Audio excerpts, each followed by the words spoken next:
Deep in the heart of Beirut lies a site that has no doubt become familiar to all residents of the city. It is a towering structure that is hard to miss when passing by the highly modernized downtown area. A structure that has most likely inspired the question, "What the heck is that?" more than just a few times in the past, but then, unfortunately, is quickly disregarded and ignored.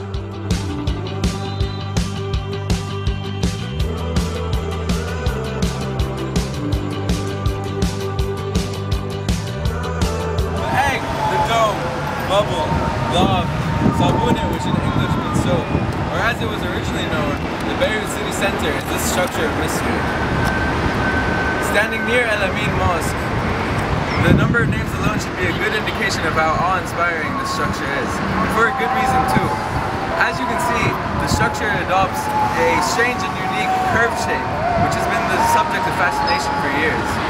Its concrete walls, now torn by bullet holes and covered in a moss, baffle those that are new to the structure, assuring them that this is no modern man-made marvel. The Beirut city center was in fact built and designed between 1965 and 1968 by a Lebanese architect named Joseph Kerem, a man considered by many to have been at the forefront of prominent modernist architecture in Lebanon during the 60s.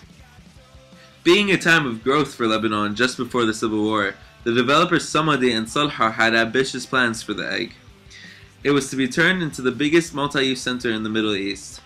This included retail centers under the egg, a movie theater with 1,000 seats in the egg, and office spaces in 2 buildings around the egg, one of which was built but is now demolished. The odd shape of the structure was actually inspired by strict building restrictions at the time. Kerem built around these restrictions, something that is debated to have been quite the architectural feat. The 24 meters wide and 11 meters high structure was to be covered in mirrors to give a UFO feel to it. However, the architectural significance of this building isn't the only debated matter.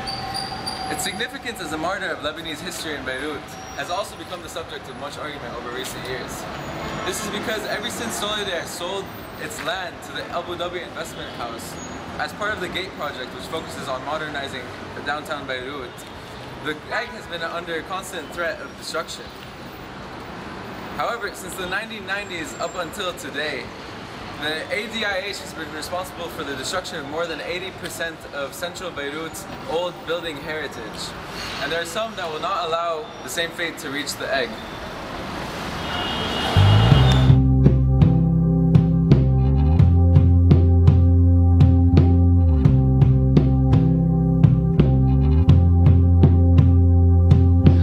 All the attempts have failed. All my heads are tails. This is because these people see the egg as more than just a strange building to look at. They see it as one of the last standing parts of Lebanese heritage, a significant weapon in the fight to maintain Lebanese culture. They think it's a reminder of who we are, of the Lebanese identity. And it is because of these people that the center still stands. However, with the rights of the land sold, its future is never certain.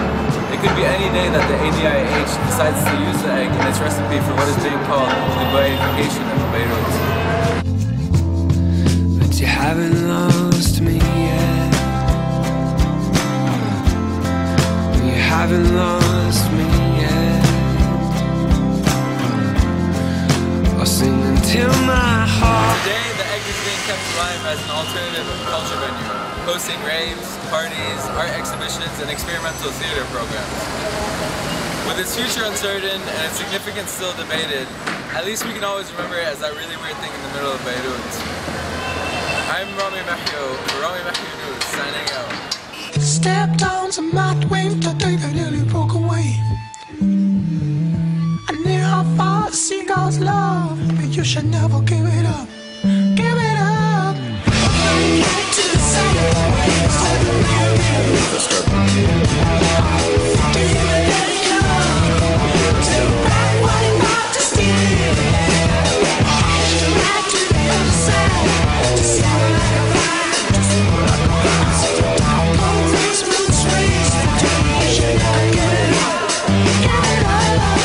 Do it.